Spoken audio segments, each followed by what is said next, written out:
When discussing popular J-rock bands, some say that there is no more influential band than Duran Gray. Their status even rivals that of X Japan, and their longevity is even more incredible. They're one of the few bands that have really stuck together, as none of the members have changed at any point as of the making of this video. And much like I did with Malice Misere, we are going to attempt to review all songs by Duran Gray, or at least all of the songs I can find, and grading them with letters, A being a great song and F being a pointless or terrible song. If I find that a song is unmatched or unparalleled and just blows me away, then it gets a gold reward. Keep in mind that all of this is my opinion. I'm also a musician, so I kind of appreciate and listen to music a little differently than someone who isn't a musician. With all of that said, let's get right into it with their first release.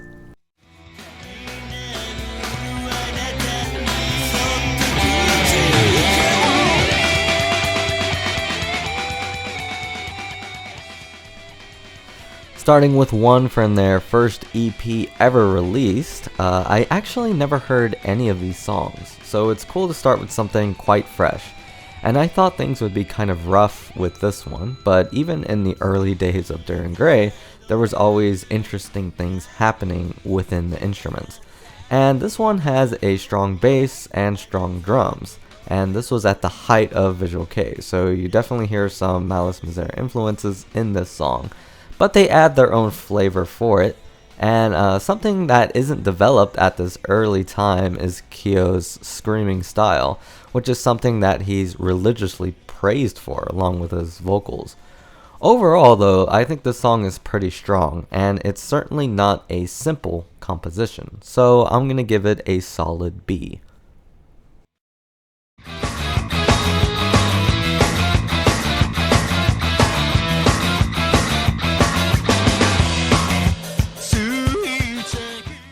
A Duran Gray song composed by Kyo? Yeah, these are kind of rare. He's not always a main composer. So this is nice to see, and I remember back when they would get individual composer credits, I would always try to figure out each member's individual composing style and tastes. And I'm starting to notice that the drum mix isn't to my liking. The bass drum almost sounds synthetic, oddly enough. I can still listen past that. Mixing wise, I do like how the bass guitar is mixed. That's something that always stood out with me when it came to Duran Gray. They were really the first band where I actually heard the bass guitar, and it was like very present. And it's a good thing that the mixing style is here even in the beginning. The song itself though was just okay for me. It's a little average on the scale. I'll give it a C+ though. It complements the last song pretty well.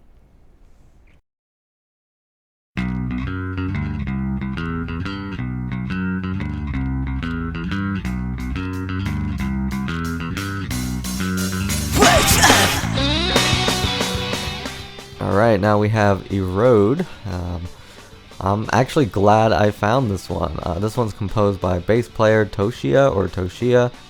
The bass guitars, and you can tell with this one, the bass guitar is really focused. A lot of his compositions are like that. But it also has the most interesting dual guitar parts so far off this little EP. I like how the two different guitars have two different tones so that you can easily differentiate the parts when listening.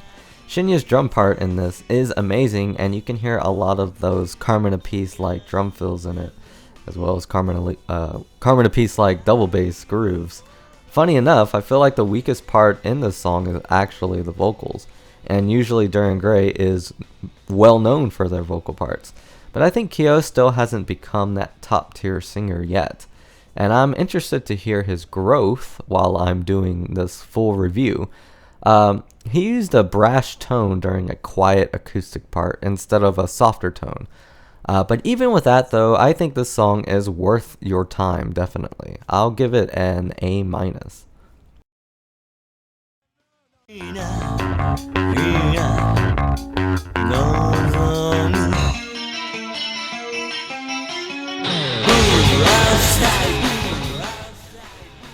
Okay, so now we have Blue Moon. That's the translation, I believe. This is one of the first songs they ever recorded, and upon hearing this, you can tell that they had a lot to prove. And the odd meter caught me off guard, as the song is, I believe, in 5/4, and then, the meter changes throughout. This song doesn't have a composer credit, so it's likely that they jammed this one out, which is why you have a lengthy track. The experimental sound might not be for everyone, but when I first discovered Duran Gray, I was primarily a drummer, and had I heard this one back then, I would have jumped to my drum set and tried to figure out, the drum part. This is a pretty solid song, maybe a little too long for my taste, just listening wise, but I think it's still like a good B-.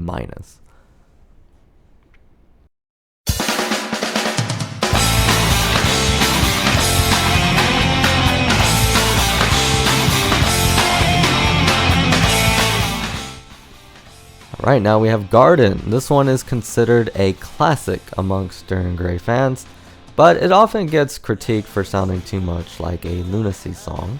While I agree it does, it still sounds distinct enough, and this is Kyo's best vocal performance on this little EP so far. I actually heard the song before a long time ago, but only the MIDI sound of it.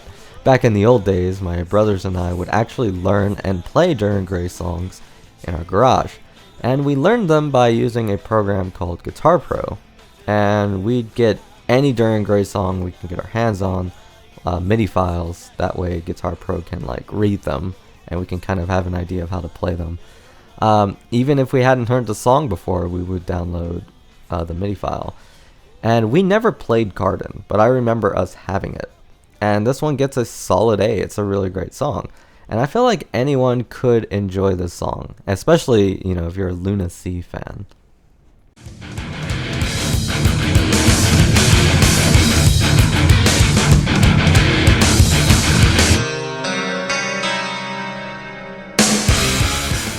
Okay, 1 Second Deep, Bio Shin. The Missa version of this song was kind of hard to find because this is one that they reworked in the future, and I actually hadn't heard the original or the reworked one, so I guess I can compare them when it comes up. This is another good one for them at this time. It showcased what Duran Gray brought to an emerging genre and foreshadowed what would come in their future. Excellent drum work on this one, and Kyo's vocals are really good. It's interesting to hear the chords slightly change, and for Kyo to really bring out those major sounding melodies in an otherwise dark song. This one has really good stuff, and I give this one a B+. So I have to say I'm pretty impressed with their first release. I always told myself for years I would go back and listen to all their old stuff someday, and now I'm glad to finally have. At least with this one. Usually with first albums or first releases, you hear either a lot of the band trying to fit together, trying to make their sound blend, but this sounded like they were pretty comfortable playing together. The experimental nature of Duran Gray and how they mixed and blended genres is what made me a huge fan of them in the first place. And I get hated for saying this, but I love artists that don't tie themselves down to a genre, and don't let that genre restrict them, and Duran Gray was definitely one of those bands when I first listened to them. Moving on to Gauze. This was the first album I heard, and it was their first full-length album. My brother and I actually purchased this album long ago, and years later we found out that it was actually a knockoff, which is kind of what you expect when buying this kind of stuff in the early 2000s, early internet times. Personnel for this album is a little interesting because Yoshiki from X is credited as a producer and an arranger on this album, which is a little crazy considering it's Duran Gray's first album. So Yoshiki might have really saw something within them and really wanted to help them out.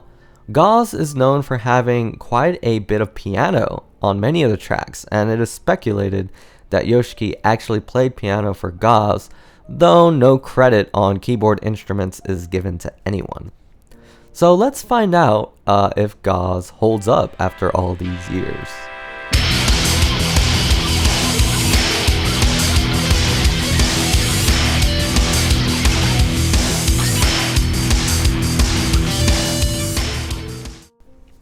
In my Malice Misere video, I got a tiny bit of flack for giving their intro songs such low ratings.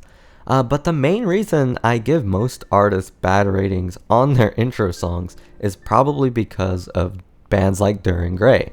They just do intro songs so well.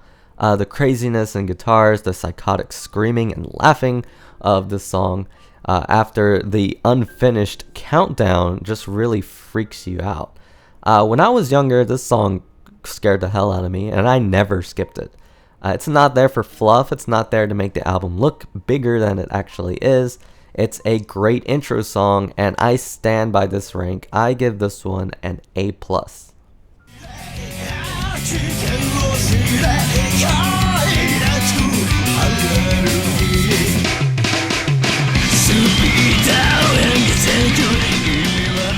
Okay, now we got this one, composed by Dai. This was a song I always skipped on the album in the old days. I think it might have been like the group grunts that got to me, listening to it as a younger person. But listening to it today, it is a quite busy song, and it might come off as a repetitive song, but if you listen to the instruments, each part evolves as the song progresses. They utilize sound effects, and Kyo just breaks into a poem in the middle of the song. And I'm sure this one was a crowd pleaser, and though I still think it might be one of the weakest songs on the album, I think it's still a pretty good B. I also just found out this song translates to Chair of the Pig, apparently, and that's pretty cool. So yeah, looking back, this wasn't one I liked when I was a younger kid, but listening to it now, that's a pretty good one.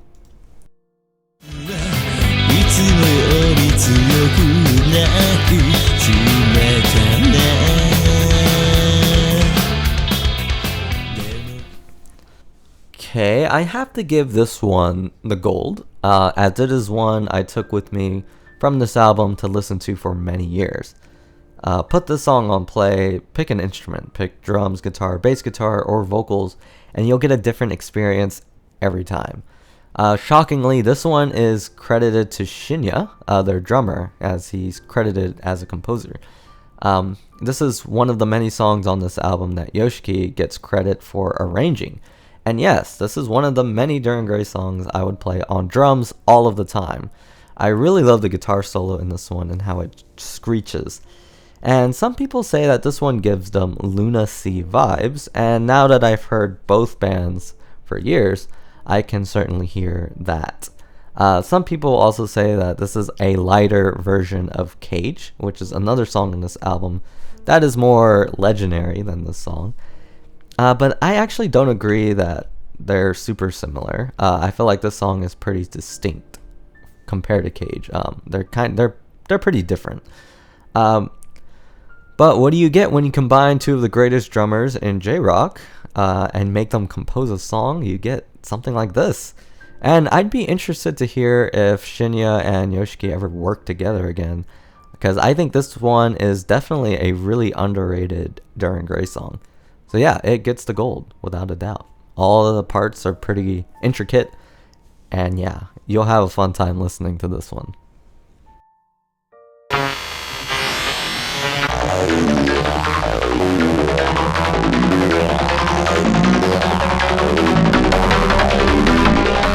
Rhythm section has teamed up. Bass player Toshia and drummer Shinya have teamed up to create this wonderful underrated gem, as they both have composer credits for this one. Something that really stands out in this song is the composition of the guitar parts, ironically. Duran Gray was the first band where I could actually hear two different guitar parts playing two different things. And one of the guitars actually plays counter melodies, and I just can't ignore that amazing guitar solo in the song. The synth-style bassline sound and the drum machine blend with the real instrument counterparts, if that makes any sense. That's something I don't hear too many artists do, and Duran Gray actually does it a few times, and randomly sometimes, even now. I love the vocals in this one, and this one gets another gold, and you're probably going to see a few more gold bars coming up with this album, whether that be due to nostalgia or just the fact that this album is considered one of their best. So yeah, this one gets the gold as well.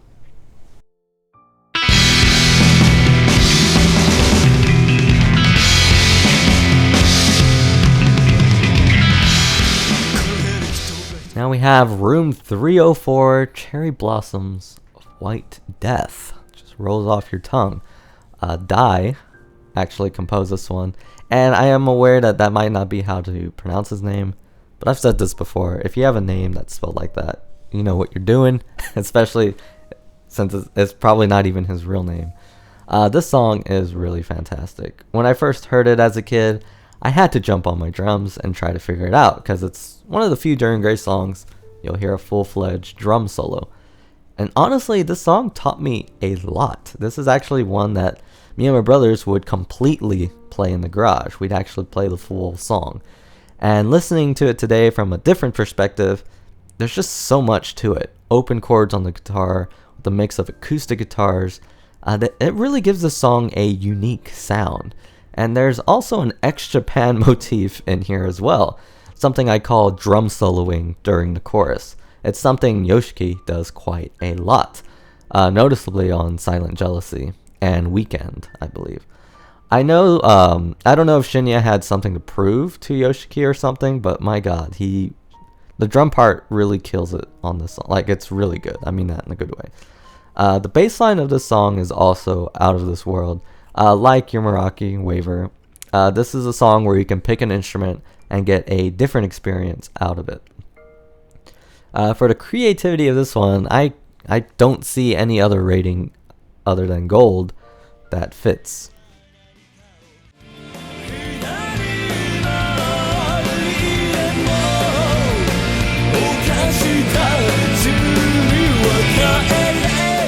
Now we have Cage. This was the very first song from During Gray I ever heard of, and I was immediately blown away. It's one of the few songs I've ever heard in any group or any genre that really just blew me away. And I'm going to make a statement here that is a little quite controversial, and I'm sure people will disagree. But when I try to be as objective as possible, I see that this is the greatest bass guitar part ever written in any genre. Not only does it sound amazing, but it complements all of the chords and even changes them in interesting ways that I've never heard before and still mystifies me to this day. It's as if they realized that what they had was lightning in a bottle.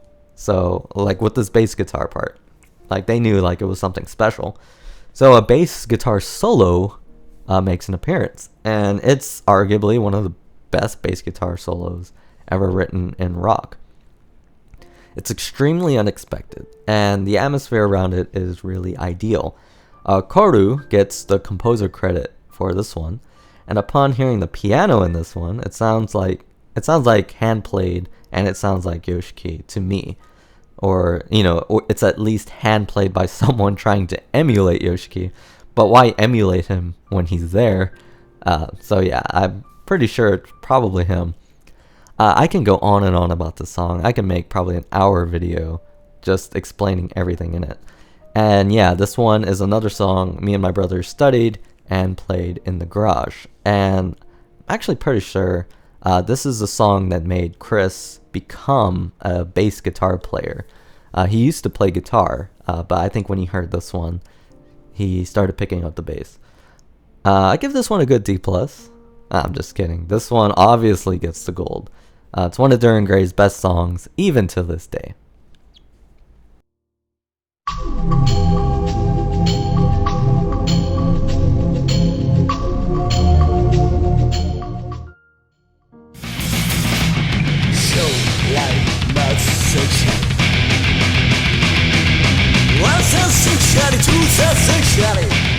Now we move on to the more controversial side of this album, and from a musician's perspective, musically this song is not bad. I love the contrast between the chorus and the verses. Has kind of a good melody, kind of catchy even. And most listeners of During Gray who don't speak Japanese will likely stop there, and they will just stop there and, you know, kind of take this song from a musical standpoint because they can't really understand the lyrics. But these lyrics are pretty twisted. All lyrics for Duran Gray are written by Kyo, the singer. And because most musicians who write lyrics mostly write about themselves, a lot of people speculated that Kyo was a twisted person. From the mother issues presented in Cage, and then this song. Basically, this song is about sexual assault. If you ever wondered what those first words of the songs are, it's basically this. The victim's age is clear in the lyrics, and they did an updated version of this song in 2011, and it actually got worse lyric-wise. I think to appreciate this song, you have to view Kyo's lyrics as storytelling rather than self-expression. With that said, though, I cannot in any way rank this song due to the nature of it.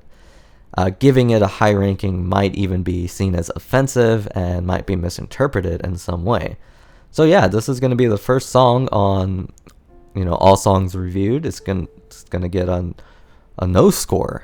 Yeah, we're going to have one of those. I don't know if that's going to keep coming up with Duran Gray because they have some controversial lyrics, but it's definitely here with this song. So you can rate it if you want to go there, but I am not going there.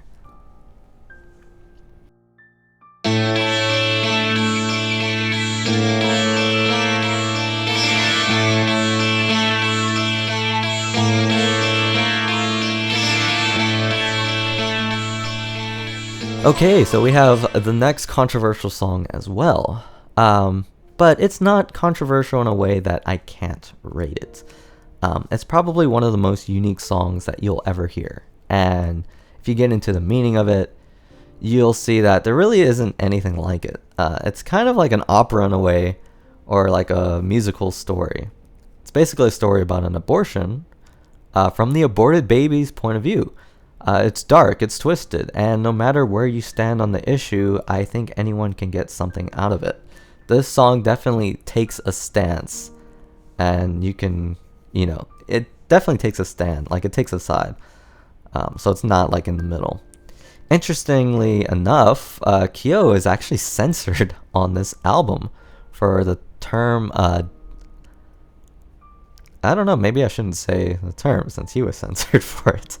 But yeah, you can look it up and you can find out why they beeped him. And I kind of find it interesting that the censored lyrics couldn't pass when the whole idea of the last song made it past the censors.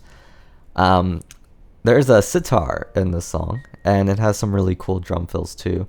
But if we have to kind of face it, the lyrics and the overall story take all of the attention from the musical stuff that's happening. The music and the chord choices really just amplify the meaning of the song.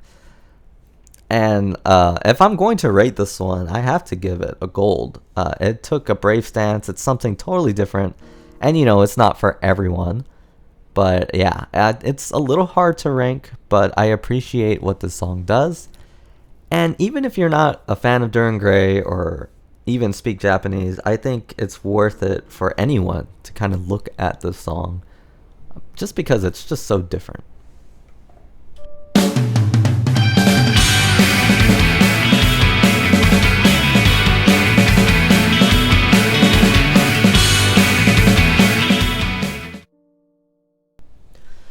Okay, now we have Yokan.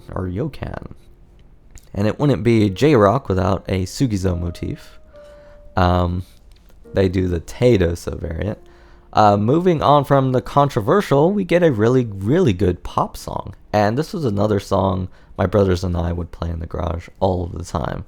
The song actually taught me how to do syncopated snare drum sixteenths in grooves, and I jam out to this one on a daily basis. It was just a really fun song to play on drums.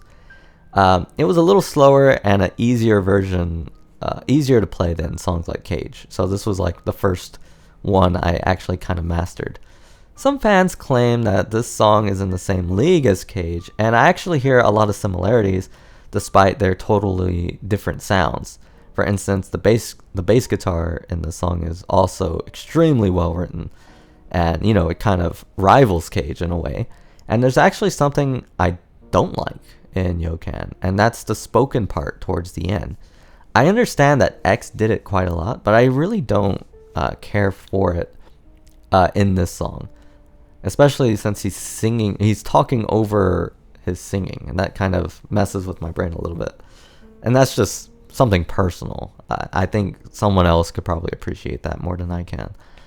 Aside from that, though, I think this is a top tier song for sure, but it's not gold for me. I give it an A+.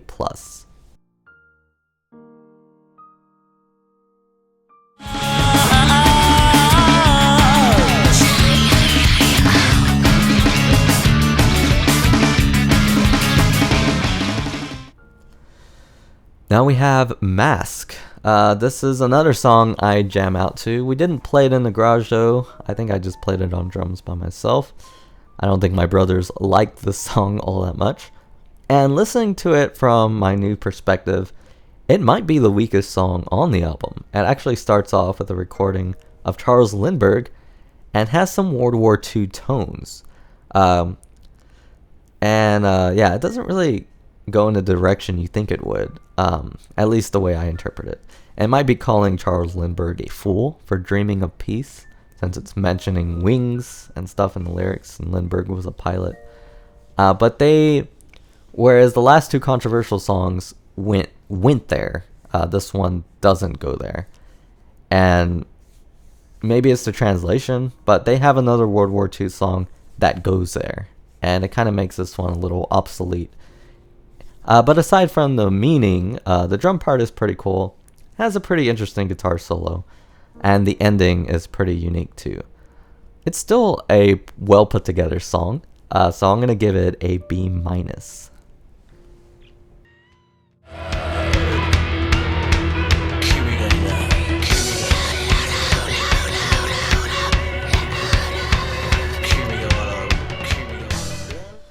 Then we have Zan.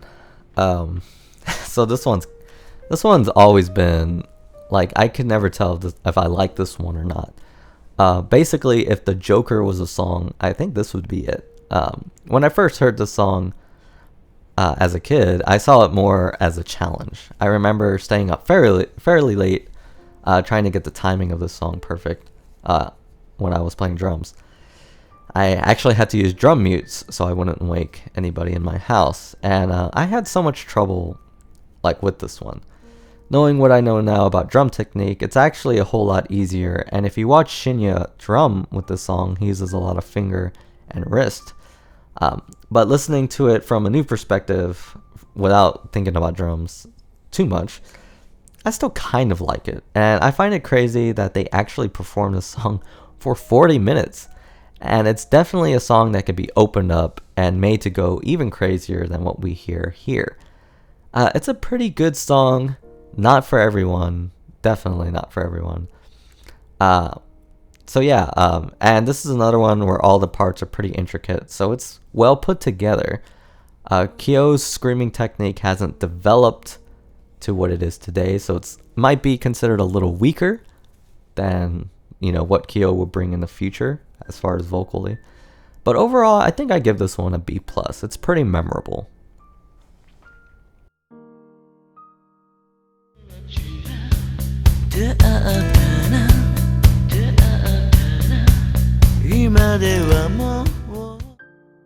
So this song is really beautiful, and it's the first song I ever learned on guitar.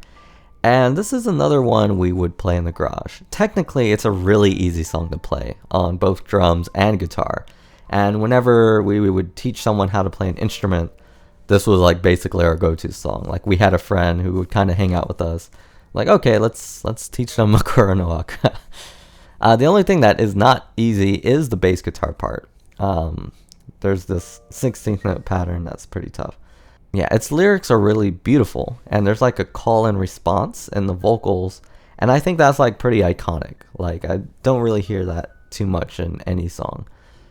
And that's what puts it over to the gold rank for me, is the vocal part. It's pretty unique. And of course the bass guitar part as well is really good. But yeah, if you're a really big fan of Duran Gray and you're trying to learn an instrument, I would say tackle this one. It has really easy open chords. The guitar solo is nothing too crazy, but it sounds really good. And yeah, this is just another example of you don't really have to make a song technically crazy to sound really good. Even though Duran Gray is capable of making songs technically crazy, they also have a wide variety of knowledge on how to just put chords together. And yeah, so this one gets the gold. All right. Oh, you didn't hear that? Yeah, that's the whole song.